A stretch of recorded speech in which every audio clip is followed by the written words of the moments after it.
Bugün burada sadece teknik bir sunum değil, aslında bir dijital hayatta kalma rehberini konuşacağız. Çoğu zaman ağların neden çöktüğünü merak ederiz. Ancak asıl mesele o ağın nasıl tasarlandığıdır.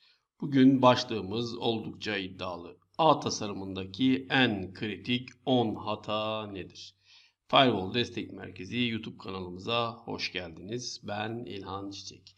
Mimari bir çöküşten operasyonel bir mükemmelliğe nasıl geçilir? Bunu adım adım inceleyeceğiz. Modern altyapılar artık sadece kablo ve cihazdan ibaret değil. Stratejik bir teşhis ve sürekli bir iyileştirme döngüsü gerektiriyor. Bu sunum boyunca yapılandırılmamış kablolamanın yarattığı kaostan tek nokta hatalarının single point of failure'ın nasıl bir felakete dönüşebileceğine kadar pek çok noktaya değineceğiz. Hazırsanız sistemlerimizi daha dayanıklı ve ölçeklenebilir kılacak o büyük yolculuğa başlayalım. Ağ yönetimi dünyasında karşımıza çıkan kesintiler, yavaşlıklar veya güvenlik açıklıkları aslında buzdağının sadece görünen kısmıdır. Peki biz neden başarısız oluyoruz? Bir ağın çökmesi genellikle tek bir kablonun kopması gibi basit bir olay değildir. Bu o an sistemik tasarım kusurlarının bir sonucudur. Bu sunumun felsefesi çok net arkadaşlar. Her hata için önce profesyonel bir teşhis koyacağız, ardından da mühendislik bazlı reçetemizi yazacağız. Hedefimiz her gün yangın söndürmeye çalışan reaktif bir yapıdan sorunları daha çıkmadan engelleyen proaktif bir mimariye geçiş yapmaktır. Unutmayın, iyi bir ağ mühendisi sadece sorun çözen değil, sorunun çıkmasına izin vermeyen mühendistir. Peki bu tasarım kusurlarının ilki ve belki de en yaygını nedir? Saha tecrübelerimizde en sık rastladığımız ama itiraf etmekte de en çok zorlandığımız hata plansızlık. Biz buna hazır girmişken şunu da halledelim sendromu diyoruz. Aciliyet baskısı altında düzgün bir saha keşfi yani site survey yapmadan, ihtiyaçları analiz etmeden doğrudan donanım kurulumuna geçmek ileride yaşayacağınız felaketlerin davetiyesidir.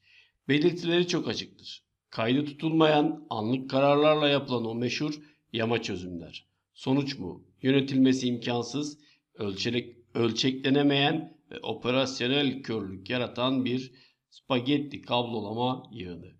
Canlı bir ortamda yapılan bu geçici ama yıkıcı değişiklikler istikrarı bozar ve kaçınılmaz çöküşü başlatır. Plansızlığın ilacı, dünyaca kabul görmüş metodolojileri disiplinli bir şekilde uygulamaktır.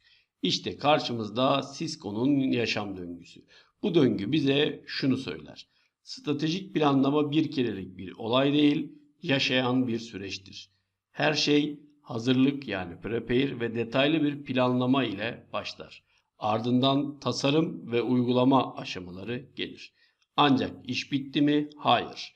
İşletme yani operate sürecinde sistem sürekli izlenmeli ve bir sonraki döngü için yani iyileştirme, optimize sürecin çalışmaları yapılmalıdır. İş hedeflerini belirleyip mevcut durumdaki darboğazları tespit ederek bu döngüyü her seferinde daha mükemmel hale getirmeliyiz. Bir sonraki hatamız ise ağın görünmeyen temeliyle ilgili. Genellikle yazılım veya konfigürasyon üzerinde dururken ağın omurgasını yani fiziksel katmanı ihmal ederiz. Kablolamayı sadece estetik bir detay yani yakışıklı görünme meselesi sanmak ölümcül bir hatadır. Kötü yapılan bir kablolama sadece çirkin gözükmez. Hava akışını engeller, kabin içindeki ısınmayı artırır ve donanımlarınızın ömrünü ciddi şekilde kısaltabilir. Veriler bize net bir şey söylüyor. Hatalı kablolama güç kullanım verimliliğini bozar ve öngörülemeyen kesinti risklerini artırır. Isınan bir switch saniyeler içinde performans kaybeder ve ağda paket kayıplarına neden olabilir. Fiziksel katmanda profesyonellik standartlara uymakla başlar. 606C etiketleme standartları bir ağ mühendisinin en büyük yardımcısıdır. Hangi kablo nereye gidiyor sorusuna saniyeler içinde cevap verebilmek için her bileşen makine çıktısı etiketlerle net bir şekilde tanımlanmalıdır. Örnekte gördüğümüz 1A.1 35.08 formatı gibi. Odadan porta kadar her detay kodlanmalıdır. Ayrıca veri merkezlerinde sıcak koridor, soğuk koridor mantığını oturtmak hayati önem taşır. Kör paneller kullanarak soğuk havanın kaçması engellenmeli ve PUE oranınızı 1.0 idealine yaklaştırmalısınız. Peki fiziksel yapıyı çözdükten sonra mantıksal tarafta bizi hangi tuzak bekliyor? Birçok ağda karşılaştığımız en büyük mimari hata, flat network dediğimiz düz ağ yapısıdır. Tüm cihazları devasa broadcast alanlarında tutmak ve yedeklilik sağlamak için sadece Spanning Tree protokolüne güvenmek bir tuzaktır. Teknik gerçek şudur: STP döngüleri önlemek için yedek hatlarınızı otomatik olarak bloklar. Bu da yatırım yaptığınız band genişliğinin %50'sinin boşta yatması, yani israf olması demektir. Modern veri merkezlerinde sunucular arasındaki o yoğun doğu-batı trafiği için STP tabanlı yapılar artık büyük bir darboğaz yaratıyor. STP'nin bloklayan yapısından kurtulmak için modern dünyanın standardı olan Spine-Leaf mimarisine geçiş yapmalıyız. Bu mimaride artık Layer 2'nin kısıtlamaları yerine Layer 3 yönlendirmenin gücünü kullanıyoruz. Tüm hatların aktif olduğu Equal Cost Multipath yönlendirme sayesinde band genişliğini sonuna kadar kullanabiliyoruz.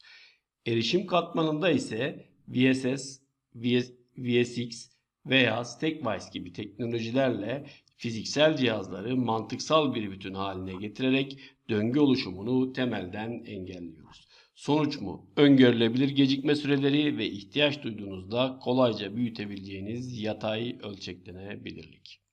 Ağda yönetimsel bir felaket arıyorsanız düz bir IP şeması kullanmaya başlayabilirsiniz. IP takibini manuel Excel tablolarıyla yapmaya çalışmak hata payını %100'e çıkartır. Bir sabah kritik bir sunucunuzun IP'sinin bir yazıcıyla çakıştığını veya sistemlerin durduğunu görebilirsiniz. Hiyerarşik olmayan bir yapı yönlendirme tablolarını, yani routing tablolarını gereksiz yere şişirir. Bu da hem cihazınızın performansını düşürür hem de güvenlik politikalarını yönetilemez bir karmaşaya sürükler. IP adresleme bir sanat gibidir ve tek gerçek kaynak ilkesine dayanmalıdır. Manuel tabloları terk edip DNS ve DHCP entegrasyonu olan otomatik IPAM, yani IP adres yönetimi araçlarını kullanmalısınız. CIDR mantığıyla IP bloklarını lokasyona veya fonksiyona göre hiyerarşik olarak ayırmalıyız. Örneğin merkez ofis için büyük bir blok ayırıp altındaki birimleri VLAN bazlı dağıtmalıyız. Bu sayede root summarization yaparak yönlendirme tablolarını küçültür ve ağın çok daha hızlı tepki vermesini sağlayabiliriz. Şimdi biraz havaya, kablosuz ağlara odaklanalım. Kablosuz ağ tasarlarken yapılan en büyük hata sadece kapsama alanı odaklı düşünmektir. Telefonunuzda sinyal çubuklarının dolu olması verimli bir internet bağlantınız olduğu anlamına gelmez. Sinyal gücü band genişliği ile aynı şey değildir.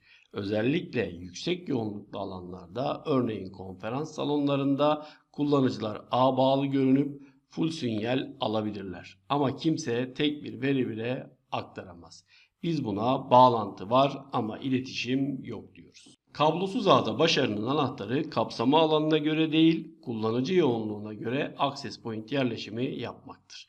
Tasarıma başlamadan önce alan başına düşecek cihaz sayısını ve bu cihazların ne tür uygulamalar, video mu, mail mi çalıştıracağını hesaplamalısınız. Duvar materyallerini, parazit kaynaklarını analiz eden profesyonel bir site survey çalışması olmazsa olmazdır. Zon bazlı kapasite planlaması yaparak 75 kişinin video izleyeceği bir alanla 10 kişinin sadece mail bakacağı alanı aynı kefeye koymamalıyız. Güvenlik tarafında yapılan en eski ama en tehlikeli hata, içerisi güvenli, dışarısı tehlikeli varsayımıdır. Biz buna kale hendek yaklaşımı diyoruz. Sadece dışarıya güçlü bir firewall koyup içerideki herkesin her yere erişmesine izin verirseniz saldırgan dış duvarı açtığı anda içeride bayram eder. Günümüz dünyasında tehditlerin çoğu ya içeriden gelir ya da ele geçirilmiş bir cihaz üzerinden yatay hareket, yani lateral movement yaparak tüm ağa yayılır. Geleneksel güvenliği çöpe atıp Zero Trust yani sıfır güven prensibini benimsemeliyiz.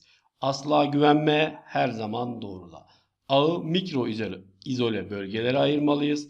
Mikro segmentasyon sayesinde bir sunucu ele geçirilse bile saldırgan aynı VLAN'daki diğer sunucuya bile sıçrayamamalıdır. NIST çerçevesine uygun olarak her erişim isteği cihazın sağlığından kullanıcının yetkisine kadar sürekli bir doğrulamaya tabi tutulmalıdır. Peki ya cihazların üzerindeki o basit ayarlar? Yeni bir cihaz aldığımızda tak çalıştır mantığıyla varsayılan ayarlarda bırakmak saldırganlara kapıyı açık bırakmaktır. Admin kullanıcı adı ve şifresini değiştirmemek sadece bir hata değil, bir güvenlik riskidir. Varsayılan VLAN bili yönetim trafiği için kullanmaya devam etmek, güvensiz telnet protokolünü açık bırakmak veya duplex mismatch hatalarına yol açan auto negotiation ayarlarına güvenmek ağın hem güvenliğini hem de performansını baltalayabilir. Cihaz kurulumunda standart bir kontrol listemiz yani master checklist olmalıdır. İlk kural telneti kapatıp SSH v2'ye geçmektir. İkinci kural yerel şifreler yerine Radius veya AA ile merkezi kimlik doğrulama kullanmaktır. Varsayılan VLAN'ı derhal değiştirmeli ve switch üzerinde kullanılmayan tüm portları shutdown durumuna getirmelisiniz. Her cihaz türü için onaylanmış, güvenliği sıkılaştırılmış şablonlar kullanmak operasyonel hata payını minimize eder. Ağ kapasitesini yönetirken yapılan en büyük hata yavaşlık şikayeti gelene kadar beklemektir. Trafik hacmi %100'e dayandığında artık çok geçtir. Çünkü o noktada paket kayıpları, kabul edilemez gecikmeler başlamıştır. Çoğu mühendis band genişliğine yani bandwidth'e odaklanır ama asıl görünmeyen düşmanlar gecikme yani latency ve titreşimdir yani jitter'dır. Bu değerleri göz ardı ederseniz Black Friday gibi trafik piklerinde sisteminizin çökmesini sadece izlersiniz. Kapasite yönetiminde altın kuralımız %30 headroom bırakmaktır. Yani toplam kapasitenizin %20, %30'unu ani yükler ve büyüme payımı için her zaman boş tutmalısınız. Geçmiş verileri kullanarak büyüme trendlerini modellemeli ve felaketi önceden görmelisiniz. Özellikle ses ve kritik veri trafiği için kuyruk oluşumunu engelleyen Erlang-V modellerini kullanarak ağın her zaman akıcı kalmasını sağlamalıyız. Bir ağı kurup mükemmel çalıştığını görmek harikadır. Ama onu öylece kendi haline bırakmak sessiz felakete davetiye çıkarmaktır. Proaktif izleme yapılmayan bir ağda sorunları ancak kullanıcılar telefon açıp bağırmaya başladığında öğrenirsiniz.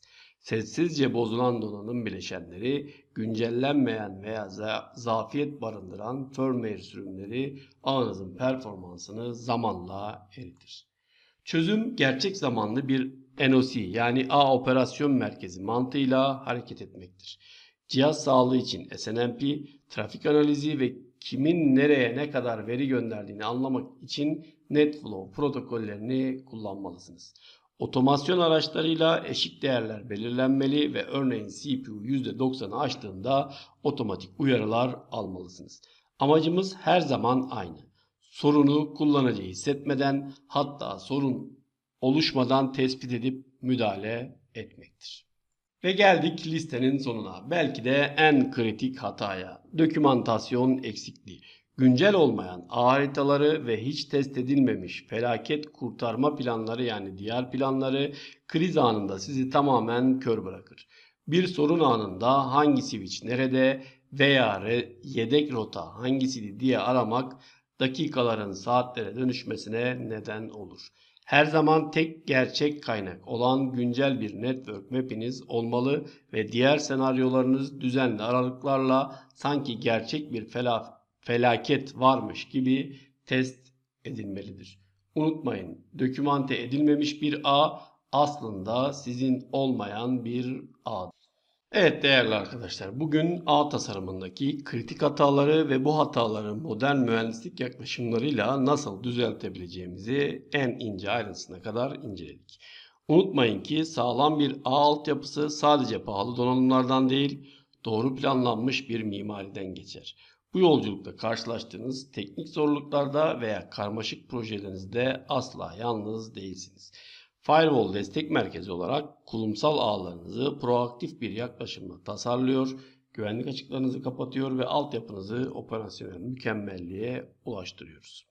Eğer bu teknik bilgileri bizzat uygulamak ve sektörde aranan bir ağ uzmanı olmak isterseniz FTM Akademi bünyesinde sunduğumuz derinlemesine eğitimlerle kariyerinizi bir üst seviyeye taşıyabilirsiniz. Ağ güvenliği, hiyerarşik yapılandırma ve ileri düzey yönlendirme konularında uzman kadromuzla her zaman yanınızdayız. Altyapınızı geleceğe hazırlamak ve kesintisiz bir performans için bizleri takip etmeye devam edin. Sistemleriniz güvenli, ağınız her zaman hızlı olsun.